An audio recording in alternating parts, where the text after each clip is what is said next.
afternoon. Mark McGuinness is reportedly going back to Cardiff. How big a blow is this?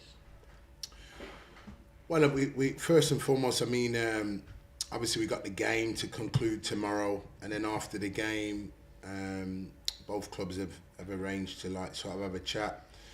If he is to go back tomorrow, then yeah, it's a blow. But for me, Rob, and what my message will be to everybody is, we should be full of joy in terms of what he's brought us to the football club. He's been absolutely tremendous. He does what it says on the tin. He's ticked the box in terms of our recruitment, but also at the same time, he's without a doubt improved as a player. We've worked with him. He's been ducked to water in terms of how he's received us as a football club, but most importantly, his performances have just been getting stronger and stronger. So if he is to go back to Cardiff, then he goes back with our full blessing. We thank him for his time here. I thank him personally for the time that we've had working together, and he's been tremendous. And he's another one that, I put him a booking tick along the way, and something that in his career he can only get stronger from here. So just to be clear, he can play against Newcastle tomorrow? He can play, yes. Yeah. And based on what you're saying, you're going to have a conversation with Cardiff, but have they already intimated to you that they intend to recall him? Because the way that you're speaking, it sounds like it's not so much a conversation of trying to convince them to let him stay. Yeah, no, there's always been an agreement, Rob, within him, and we always thought we'd reach the end of the agreement. That agreement's in place. What I am saying is, yes, they can call him back, or there may still be a possibility of him staying. If they are going to call him back tomorrow, then we're happy in terms of the contribution that he's given us, and he goes with our full blessing. But also equally, if he is to stay, then we welcome him with both our open arms to stay on. That's what I'm just saying at this moment in time. But we are still in the agreement. He's still eligible to play tomorrow, so we'll still work within those parameters. Is there any chance of going to Cardiff and saying, here's some money, can we have him permanently? Yeah, no, that'll be done between people outside my out of my control. What I'm just doing, Rob, is making sure that on the football aspects, when I spoke to him when he arrived here, we ticked the box in terms of what we could give him and what he could give us. And as it's turned out, it's been a perfect match. But hopefully we'd like for that to extend. If not, then he goes with our full blessing. Have you said something to the chairman along those lines, though? Because I'm sure he values your input. This is a player who's come in, he's been fantastic. You've had success with lone defenders and they've gone back in the past. Wouldn't he be a great asset for you to tie down to this football club long term if it was possible? Yes, without a doubt, Rob. But we remember from day one, let's get it right, he was never our player from day one. So we never ever got ahead of ourselves. What we did was, there was a gap that we felt he was the right profile player to fill. Credit to the recruitment team, but credit to us as a club and the coaching staff in working with him, because not only has he come and excelled, if he is to go back to Cardiff, he's in a far better place to go and challenge there, and that can only be a win-win for all. I just like that in terms of what he's given us since he's been here has been excellent. So myself, the club, wishes him every success. That if it is to be tomorrow, then we wish him every success. But in the meantime, we're going to remain professional. There's a game to be played tomorrow, and we're all just focused on the game. Are there any other defenders coming in? Because even if he stays, it looks like a position that you could do with adding to. So is anything imminent there, Darren? We feel we got Domai Orfa's back, Akin's back. Obviously, Michael's making wonderful strides. Iki. In terms of where he's back, so we're constantly assessing the situation. But to have Dom and Akin back, it sort of just eases that. And of course, we've had Reece James and Liam Palmer playing there as defenders and been successful in those roles. So we're taking that into consideration before we need to jump into that market. We are covering ourselves in terms of just making sure that there is one or two defending players out there that has been presented to us, but we're looking within house first and making sure we got the adequate cover here first. So nothing imminent in terms of players coming in? Not at the moment, no, Rob. There's been a few names linked. I have to put them to you, Darren. Aidan Flint is a player that's been at Sheffield Wednesday before and appears to be available. Is he somebody that you've talked to Stoke about? At this moment in time, we've not spoken to Stoke about it. Aidan's a great player, but I can't talk about Aidan because he's not our player. And we've certainly not opened negotiations with Stoke, I can say that. Have you opened negotiations with Blackburn for Teo Eden? No, not at all, Rob. And what about James Hill at Bournemouth? Any talks there? Again, no talks. There's a couple of other players I want to mention. They're different positions though, and I wonder, are you looking to add in, in the forward areas as well? Is that something that you ideally, if you had the chance, you could add? Because Tom Cannon's been heavily linked with Wednesday, and Macaulay Bond's just been released. He's a free agent. So any interest in those two, and are you looking to add in forward areas too? Once again, Rob, good players in their own right, but again, at this stage, I can say to yourself and all at the football club, there's been no real official open conversations with them because we've just come off the back of our Christmas New Year programme, and at the moment we're just focusing in on this real excellent game that both clubs are locked in the FA Cup third round. We're focusing on that really, and the situation. So anything outside of that, we always said we'd get past this weekend and then back into the league programme and in the sort of the middle part of the transfer window, and then we can really start focusing on, and it gives us a chance to look at the squad as well in terms of where we're at just over the halfway point this season. There's only one other transfer thing I wanted to ask you about today, Darren. Robbie Nielsen at Hearts has been doing his press, and he says that the clubs, Sheffield Wednesday and Hearts, are talking about Callum Paterson. So what's the latest situation there? It probably gives me a good chance to say this. Robbie, can you ring me please? Because I've not had no conversation. I'm just hearing hearsay. This is the gang, Rob. So I know Robbie, I know him really well. He'll pick up this message and I'll say, Robbie, if this is true, please give me a call. Lovely. On to injuries. How long's Barry Bannon out for? We don't expect Baz to be out long, more weeks, which is great really. We're really pleased.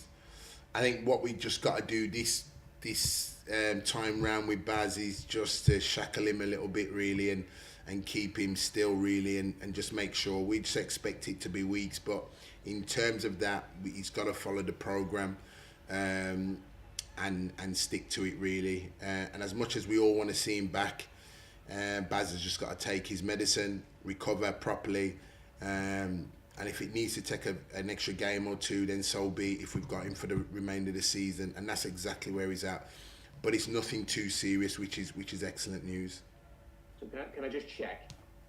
We're saying here weeks, yeah, because he needs a bit of time to be 100% healthy, but ultimately it's going to be weeks. And what are we looking at here? Like a month, 6 weeks, something like that? Yeah, no, we think less than that. Less than that really, Rob, which is great. As I said, I'm saying less than that, providing he follows the programme and he do as he's told, which I'm sure he will this time.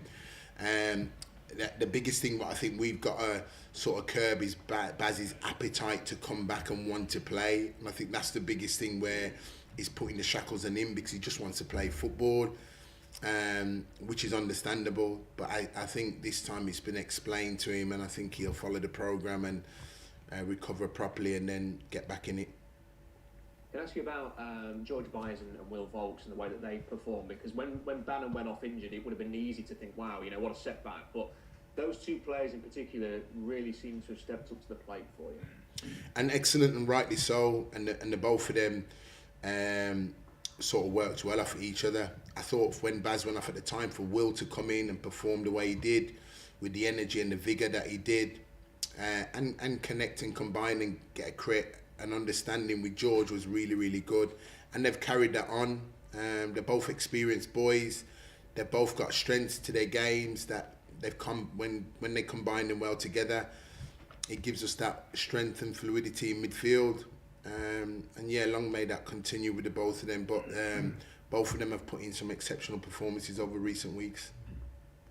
What kind of an occasion is this for Sheffield Wednesday? Newcastle, a Premier League team, coming to Hillsborough, big crowd. How do you sort of assess this match? I think it's an excellent occasion. I think when the draw was made, I think it's a fabulous occasion for both teams. They're going really well in their respective divisions. I think for us and for the media, in terms of looking at what Newcastle's done, I have to say that I think Eddie's done a tremendous job there. I think in terms of how he's galvanised the football club and the work that he's doing there has been excellent. And, you know, sort of with your trained eye, you see the work that he's doing. In and out of possession, he's got both sides of the game right. The stats in both when they're in possession and out of possession is excellent. And him as a human being and as an individual is a credit for our professional game, and certainly for me as a neutralist, it's great to see what he's doing and, you know, support him in everything what he's doing in terms of the Premier League. But we both go head to head tomorrow. I think it's a fantastic game. Both clubs are historical in the pyramid of football. They've got a wonderful name. Both passionate football clubs with tremendous fan base. And I think we come in. I think for me, when the draw was made, Rob, I was so pleased for the fans. I really was. That's where my thoughts and attentions was before I even got to the group of players. The group of players who want to play in the game because it's against Premier League opposition and against top players. And I always say that when you was growing up to be a professional footballer and you was to surmise a game or imagine a game, this would be the occasion really to play at Hillsborough in front of a packed full house, live, under the lights, live on TV. There's no more special occasion. So credit for all those involved in the game. It's a special cup tie because of the historical nature of both football clubs over the years in the professional game. These are the nights, aren't they, when Hillsborough really comes to life? You know, you sort of see these big occasions, big team coming to Hillsborough. How much could that be a difference maker for you? It's only a few years ago, Darren, that Arsenal came to Hillsborough in the League Cup. Great atmosphere, great occasion, and Wednesday ended up winning 3-0. Yeah, fantastic, and that's the beauty of the cup, that the FA Cup brings teams from different divisions together like this. I think for us it's a wonderful occasion, playing against a real top Premier League team with some wonderful international players. So for us it's an excellent game, and it's the next challenge for us over the course of, you know, half a season where it's gone relatively well for us, but it's a game where the level and the stakes are so high in terms of the opposition you're playing against that we know from the group of players that they're going to have exceptional performances if we are to progress any further in this cup competition, because we're playing against a team that in and out of possession, Rob, the stats and data shows that they're not getting a lot wrong at the moment, and they've got everything right, and hence the reason why they've got a tremendous run and where they are in the Premier League, and a team that's looking to gate crash that top four, and they've got every chance of doing it this season. For us, it's about, can we be better and build on what we've been doing so far this season? But we know it's going to have to be a collective group effort tomorrow if we are to try and get and progress into the next round of this cup. Does a game like this have to whet the appetite of the club? Because it's been 23 years now since Sheffield Wednesday were in the Premier League, and although Wednesday and Newcastle have played each other in the Championship since then, this has to be what Wednesday strives for now, doesn't it? It's been too long that Sheffield Wednesday have been in the top flight, and they've got to make sure, haven't they, over the next few years, that a Wednesday Newcastle game isn't a one-off in the cup, that it can again become a fixture that people expect to see. Agreed, and agreed with every word spoken, Rob. Our aim at this football club is to keep progressing, that fixtures like this have become the norm at this football club. For the older generation here at Sheffield Wednesday, they've seen fixtures like this. For the younger generation coming to watch on tomorrow night, will see the occasion and feel the noise in that, but the parents will be saying, this is what it's always used to be like, how I remember it. So the youngsters will get a taste of what it used to be like. What we as a football club are trying to do is we're trying to aspire to continue to do well over a consistent basis, game after game, short-term fix, long-term goals, is to get the club to those levels back again where they're playing, such as the arena as Hillsborough. I'm sure the Newcastle players will come down the end, they'll step in and there's no mental step for them because the arena is what they've been used to playing in the Premier League. So it'll be a wonderful occasion. It'll be a fixture that won't look out of place. And we certainly expect, and I probably know, that the fans will live up to the expectation with their large away following and our large home support. And both sets of fans are quite vocal, so I expect it to be a real hot atmosphere. We're looking forward to the game tomorrow, as I said, and hopefully the tie will play out to, on paper, it looks a real exciting game. Thanks for your time, Darren. All the best. Cheers, Rob. Thank you. Afternoon, Darren. How are you doing? Yeah, good, thanks. Joe, you okay? Yeah, good. Thank you very much. Just touching on this game, it's obviously, I know you've spoken a lot about horses for courses and the way you prepare and the team you select. How does it change when all season you've been the favourite for pretty much every game you've played, and now all of a sudden you're the underdog? Yeah, I think you've got to maintain and keep your focus and keep driving the players, because even though the game's against Newcastle and we break away from the league, we're still aspiring to look to get better, improve. So that never goes away, Joe, in terms of our messages to the group of players. Us aspiring to get better and want to get better will get tested tomorrow without no doubt. But that's football. And the reason why we've drawn an excellent game is because of our progression in the FA Cup, and we've got to the third round. And we've drawn a team from the Premier League, and as it happens to go, they're doing very, very well in the Premier League. In one of the previous rounds, we drew another Premier League team, Southampton away in the Carabao Cup, and that was an excellent game for us. And we know that the level of opposition in that league has stepped up again, and it's up to the players to step up and gravitate to the mark. So yes, we'll be going in as underdogs, but as I said, we're looking as a group of players and a team to continue improving. You spoke about that Southampton game. I know obviously this is another step up because of how well Newcastle have played this season. But do you take a lot of heart from the way that the boys performed against Southampton in the Carabao? Absolutely, because it was a good performance. Let's not get away from that. Away from home, and as I said, over the course of the 90 minutes, yes, some may argue and say we drew the game. We felt leaving there that we should have won the game in terms of the chances that we had at the time. But as I said, when I look at the performance, was the performance there? Absolutely. And you can always work and build from a good performance. So we know that it's going to have to be that level, if not above that performance, with the opposition that's coming into Sheffield tomorrow. Does the fact that you are obviously I think both teams are on a 13-game unbeaten run, ironically, right at the same time, does their form, I suppose, does it worry you that they're in such a great run of form as well, or do you take it as if you're going to beat him, you've got to beat him at the best? Yeah, and even if they weren't even in the form that they were in, they're still dangerous opposition, Joe, because of just the calibre of players. What's so special about them at the moment is the way they're taking the Premier League on this season. And as I said to you before, both sides of the games, they've got it right.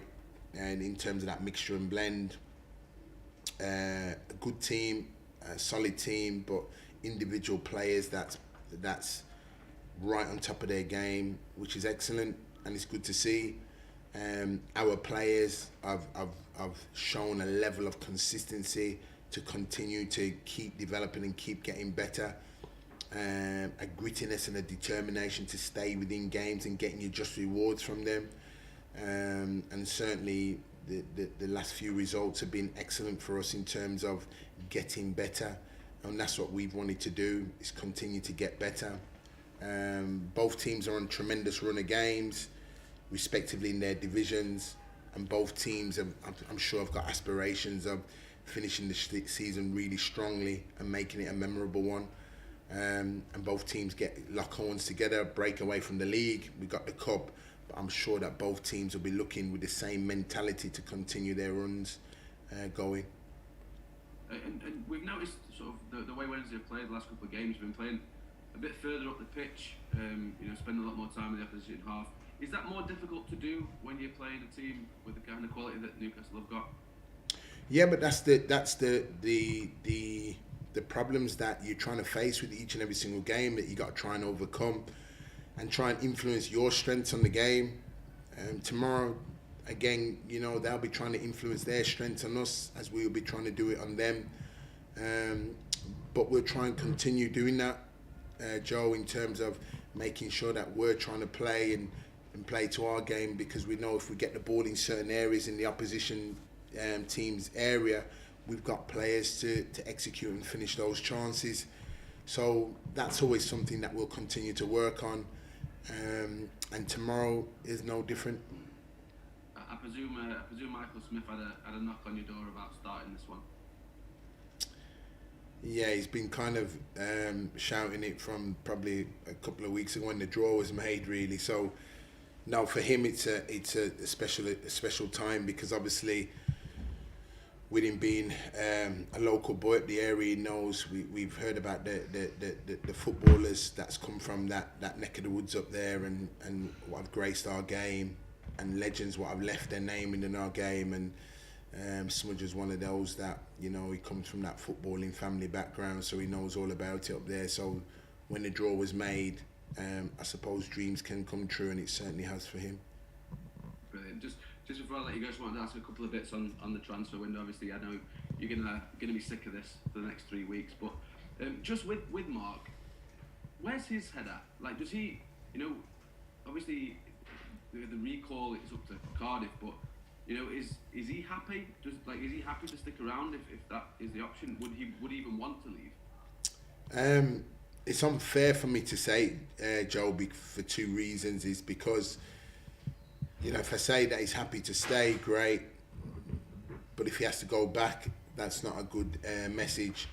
So I'd like to just stay neutral on that with him. What I would say to you, Joe, is that he's the ultimate professional, and as I said, whatever's decided and go on from tomorrow, he'll be absolutely professional about it, and get on with it. What he has done is he's put himself in a situation where he can't lose in terms of performances.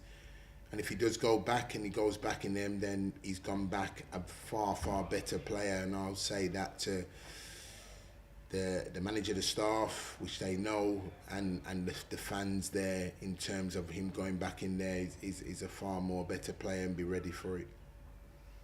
And you said with Pato that you've obviously not had a phone call from their manager, but I mean, is that even something you'd want to think about anyway? I mean, I suppose with Pato it's difficult because of just how many positions he plays in, and he's played really well last few games as well.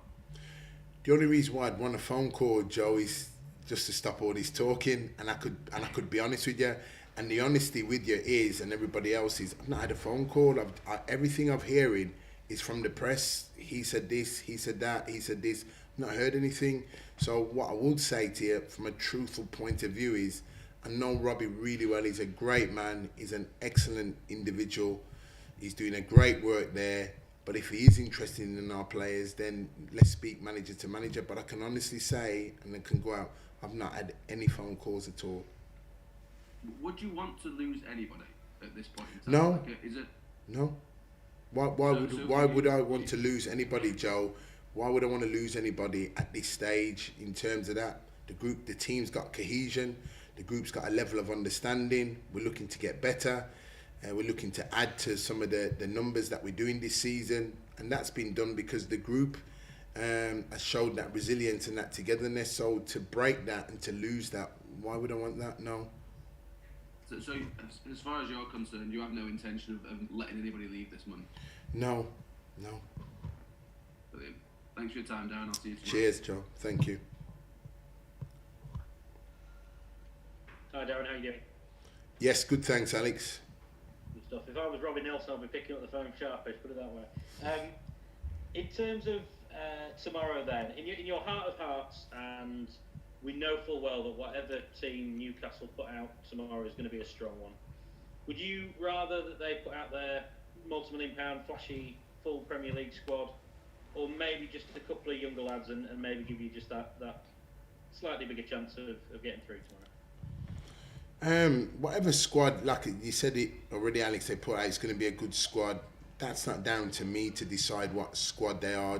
What's down to me is preparing my group of players like we have done for all games this season and continue to do so. And that's not my prerogative as the opposition manager as to what team to select. What I have done is prepared ourselves and a group of players that there's an excellent team coming into town tomorrow, and we're going to have to be at our level best. And that's what we've prepared for all week, really, in terms of the game and the competition. You know, the competition's a wonderful competition, the FA Cup, and it shows its the speciality of it, that it's put two clubs such as ourselves together, two wonderful football clubs, and we go head to head together. And both teams, as ironically at the time, are on almost identical in terms of the games unbeaten run coming head to head. And all of this adds wonderful nostalgia to the FA Cup, presenting these two teams together with two sets of fans that are passionate, loyal, and got a wonderful history in the professional game.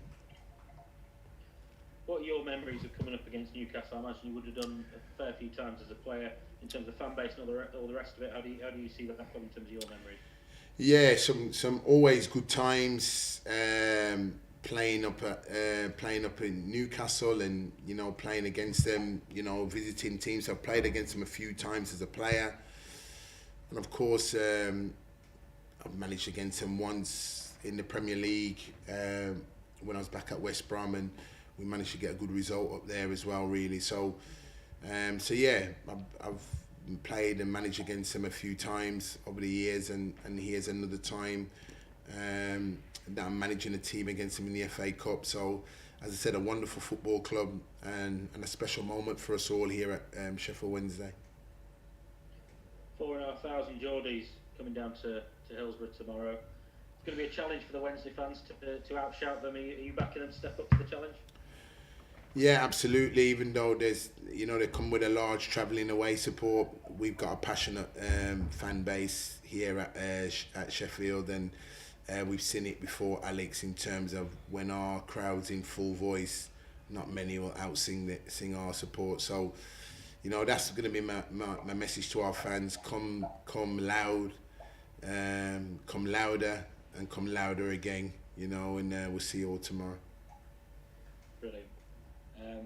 You know me, I'm going to throw in some transfer questions, I'm afraid. You went through a number of names with Rob in terms of who the club are not sort of in negotiations with. Are the club currently in negotiation for any players? We just what we are going to be doing is inquiring about one or two players that we feel can help us and benefit. But at the moment, they're just an inquiry. Where they go with it, I wouldn't know really at the time. But that's what we are. It's a couple of players that we're going to inquire about, and that's about it. So sorry to drill you down. You have inquired, or you will be inquiring? We will be inquiring. Yeah, okay, good stuff. I imagine you've spoken to Mr. Chancellor and all the rest of it. Is there money to spend if needed, or is it a case of loans and perhaps looking at being a bit more creative in terms of a low transfer fee?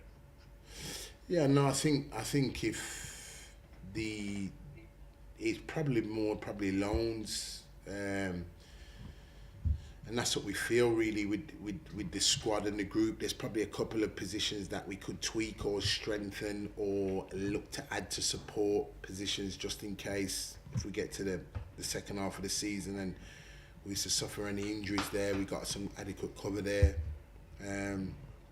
So that's probably the areas that we're probably looking at really. So it's probably loans really, in terms of what we need in those areas and to give the right challenge going to the second half of the season.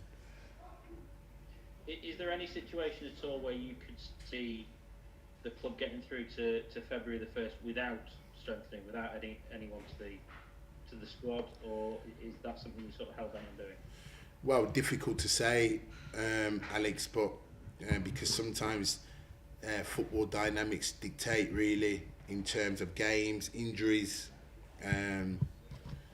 So we got to look at that really and take a lot of things into consideration, because obviously once the window's closed, you get on with it then really. So it's just making sure that we've got sufficient competition in the squad and sufficient cover in the squad really, and I think that's the side of it really, that nobody can tell really what's in the future, but you can only try and predict and try and get things in position that if they does happen, then you're covered for it. This season, what we did with our recruitment in terms of the players have saw us that when we have suffered injury, we've been able to manoeuvre the pack, a group of players, and play in different positions, and that's been credit again, because this season, for unforeseen problems that we've had, we've been able to adjust and move people around and keep the continuity and the results coming. So I think that's been a real good plus factor to us this season, when even though the squad's smaller, there's certainly more versatility to the squad, and we've been able to deal with some of the injury problematic situations that hampered us the season before. We've been more or less still kind of plain sailing with a different face in the system, but there's been a straight continuity in terms of results and performances.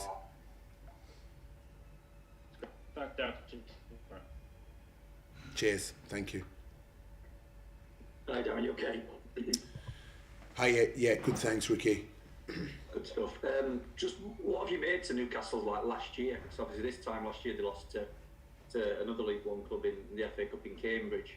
But since then, I mean, they've gone a ridiculous run of form, and they've only lost once all season. That was to Liverpool. I mean, it's some turnaround, isn't it? Yeah, and even when you look at the Liverpool game, some would argue and say that they shouldn't have lost to that one really. So they've been on a tremendous run. As I said to you before, they've shown a level of consistency. They know what they're doing. There's clear patterns to their play. There's a wonderful energy about them, and they're a group of players, excellent players, but they're playing on top of the game, and all credit must be given to the manager for that, for setting the tone, setting the ethos, and he's really transformed the club, and it's, you know, I'm sure it's the work that they're doing on the training ground, it's the messages that they're putting out there, and the players look energised to want to go and perform and play, and that's what they are. They're setting some incredible stats at the moment, and they've got wonderful energy about them, and as I said, they're certainly, as a group of players, giving everything to the manager, and I'm sure that's what the manager would want from them, and if not, he'd want more. So in terms of the turnaround where there are, Ricky, they're a club very much in the ascendancy, and they're a club looking to, as I said, make huge stride in the Premier League, and I'm sure they're a club that are looking to progress as well in this cup competition. And as I said, you know, when the draw was made, I was absolutely delighted when I seen the draw, and the wonderful traditions that both clubs have brought together in terms of the football and the history, and we go head to head. So I'm really looking forward to the game, as is my players. We know that it's a huge challenge ahead of us, but as I said, you know, as a group of players, it's a challenge that we should look forward to. Obviously, you mentioned the staff there. I know Graham Jones is part of Eddie's staff. That's someone you know really well, isn't it? Just tell me a little bit about, you know, how far back you two go. Yeah, no, we go back quite some time, from when we was back players at Doncaster Rovers. We go back as far as that really, and both, you know, have gone into the sort of the coaching management world. I was pleased to work alongside him at West Brom. We took him out of the Belgium national team set up, and it was wonderful for him to come and us to get our teeth stuck into, turning the club around at West Brom, and we did it at the time in terms of the attacking flair. So, and even to this day, we're still very, very good friends in terms of it, and it'll be like a continued, like a lifetime friendship. So I know him really well. He knows me really well. It's great to see him part of the tremendous work what Eddie's doing there. It's good to see really from it. So I'm sure after the game tomorrow we'll catch up tomorrow, but it'll be after the game. Yeah, good stuff. So I want to clear up a few other injury lines. Lee Gregory, where's he out tomorrow? Yeah, Gregors is fine. Not enough for tomorrow, but we expect him to be back next week. Okay, and just on Iorfa, do you think he's going to be available tomorrow? Is he still out? No, Dom's part of the squad tomorrow. Yeah, he's part of the squad tomorrow. He's been training, so he's part of the squad tomorrow. Okay, and Tyreek Mackinson obviously missed the last two, I think. Was that illness related? Yeah. So Tariq was ill. Wasn't that illness was been going around that struck us all at some point. But he's back now. He's trained. And he's involved tomorrow. He's back in the squad tomorrow. So that's two extra bodies, I suppose, into those two to add back in. Yeah. Absolutely, yeah. Just on Mark McGuinness, obviously I know you said it's not a done deal that he's going back, but if he does, obviously it's a massive blow, but are you kind of having to pull another rabbit out of the hat in terms of the loan market? Because it was a hell of a fine, wasn't it, to get him? Yeah, and that's what we do. It's scrutinising and looking at the availability of players out there, Ricky, and we certainly got hold of Mark and in terms of that, and you can see how he's done so well for us. But as I said, if it is, then we and he goes back, then if we have to look for another one, then we look for another one. But also at the same time, we're pleased that we got Dom Iorfa back and Atkins back as well, really, which just helps with that defensive cover along with Reece and Palms. But if we had to go in and go and find another one, then we're happy to do so and divulge into the maybe the loans market and have a look who's out there, as we did with Maka, and see who we can find. But as I said, at the moment, tomorrow we'll get through the game tomorrow, and then we'll assess the situation then. I suppose that's the problem, I guess, with loan signs is always, it's a double-edged sword, isn't it? If they don't perform, people go, well, they're on loan for a reason. If they do, either the price tag goes up, or in the case of McGuinness, the club wants them back. Yeah, and rightly so, because what I said to you before was Mac has never been our player. We took him for that purpose and reason, because the boy wanted to play football. We could give him a platform to play football, but there's been a commitment by us as well as Maka to be committed to us, for us to him to improve him, and that's what we've done. And that's been the biggest pleasing thing, that as a manager, there's a smile within, because I see a player that arrived and I see a player that's going that's totally different, and a player that's better in every sense of the whole rounded, him as a man himself, but as a player as well. We get to see that on the pitch, and for one so young to add that level of consistency and perform at the level that he's been performing at has been excellent. So he's still within that contractual agreement that we've got between the two clubs. He's part of the squad for tomorrow, and he'll keep his focus on the game for us tomorrow. Just on Kieran Brennan, are you in the same position as Cardiff, where you can recall him if you need to?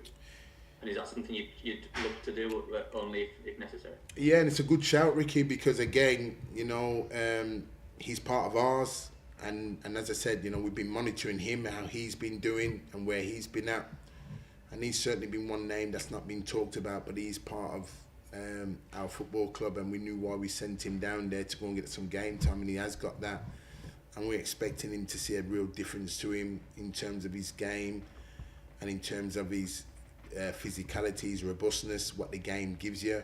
So we're looking at, we'll have a look at and monitor his situation, but we've got that all in hand. Stuff. And just lastly, on transfers, I know you've been quizzed on a few names. I think before you've spoken about free agents and kind of a bit hesitant to go in for them, especially in January, but would somebody like Connor Wickham be of interest to you? Because he's a free agent, but not in the normal sense that he's been without a club. He's just, he's obviously left another League One club. He's got roughly 1 in 2. Not necessarily Wickham himself, but somebody like that, would they be of interest? Yeah, I mean, possibly, Ricky, possibly. I mean, we'd have to assess that, what we've got at the front end of the pitch and what we feel, is it enough to get us to where we want to get to. So you'd always look at that first. You always look within in-house first before you're looking outside. But at the moment, in terms of Connor as an individual, we haven't spoken or looked at that. Could somebody of that ilk and nature come up and we'd be interested in it again if it was right? But for me to say that we've specifically gone in for that, I'd be wrong to say it because we haven't. But again, the speculation that you've casted over it, there's every possibility. I was going to say that's the worry, isn't it? If you do get someone in that's been without a club, you've got to get them up to speed. And I suppose someone in that situation is a slightly different scenario. Yes, and yeah, because he's been trained, he's been playing. When you're getting a free transfer, you've got to spend 6 to 8 weeks to get them right and get them up to speed. And that's the problem when you're getting a free transfer in. A lot of people think that they're going to hit the ground running. They hit the ground running for the first game or two because of the adrenaline that's got them there and everything else. But then afterwards they plateau after that because they've just not got the base level fitness and the strength to carry that through. So you've got to build that really. And that's why at this stage of the season I kind of try and stay away from free transfers for that aspect really. Cheers, Darren. Good luck tomorrow. Cheers, Ricky. Thank you. Hiya, Darren. I've just got a few. Don't worry. Hiya, Leon. Happy New Year to you, anyway. You too, Leon. Good to see you, mate. All well. Obviously, this is a huge game. Saturday tea time. There's going to be millions of people watching. It's one of the centrepiece games of the whole round. It's a big chance to exhibit Sheffield Wednesday in a positive light. Whatever, win, lose or draw. That's and the club's back on the map nationwide. That's what I said, Leon, when the tie was first drawn. I was really pleased for all connected at the football club. It's a game that there's a few at the football club will be saying they've always been used to games like this in the past. And it's a game that the younger generation will see and kind of eulogise afterwards. So it's a wonderful game. As I said, because of the media that covers the Premier League, I suppose everybody here knows of the huge exploits they've been showing this season and continue to do so. And here we are as a football club going head to head against them in the FA Cup, and that's what the Cup has brought us both together. So I really sincerely hope the game lives up to the expectation as both teams are on paper, and we get a real exciting third round witnessed in front of millions of viewers on the TV and certainly our home fans that are there live. It's about having no regrets. I remember when Sheffield, when they played Manchester City, it was on matchday a few years ago, and they competed. I think they lost 1-0, but they didn't really lay a glove on them. It was more. They didn't create a chance of anything like that. I suppose you want to have no regrets and have a go, really. Correct. Yeah, and the only reason why, Leon, is because we want to continue improving and showing improvement to our game. And that's always been our focus this season is to can we keep our momentum going, can we keep improving, can we give a good account of ourselves, and can we keep moving in the right direction? And I think that's the message that's always been portrayed to us this season. We've shown elements of that this season, but certainly if we are tomorrow, Leon, then we're going to have to show that in abundance tomorrow. Yeah, I was actually about Eddie Howe. You're an Englishman. You come up through the ranks. You must be pleased to see. Obviously, you don't necessarily want to see his good side tomorrow, but I think he's the only English guy managing a team in the top 11 or 12. They're doing extremely well. He's come up the right way, the same as yourself, and it proves there's hope for up and coming young English coaches. Yeah, and at the moment, you know, I suppose he's paving the way for us all, really. But you've touched on it. He's studied and learned the game and continuing to learn the game in the right way. He's a diligent worker. He's a thoroughbred. He works extremely hard. And these are some of the qualities I know of that he possesses. But whilst he's doing all this, he's a tremendous, humble human being, which is great to hear, really. So, you know, he's at a fantastic club, making huge strides in the very, very top level of our game. And as I said, you know, we as a football club, certainly in the parts where we are, there was one time where this football club was experiencing everything what Newcastle are experiencing now in that top division, what we're trying to get to and what we're trying to work collectively as a whole, fans, staff, players, everybody connected to the football club is showing a level of consistency to be able to perform week in, week out, short-term goals, but to long-term goals to get the club moving back towards that magnificent division that worldwide knows about, and it's the best league in the world. Yeah, and finally, I was just going to ask you, if you can manage, if you can still be in the app for the next round, whether it's a replay you've gone through, could that have some spin-offs for you in the transfer market? It might help, you know, boost your kitty a little bit, you know, to bring in potentially a player or two and add to what you've got. Yeah, anybody knows with a good cup run, it's money that's there that wasn't there before, and money that's unseen. So the longer you can go for the run, it benefits everybody connected to the football club.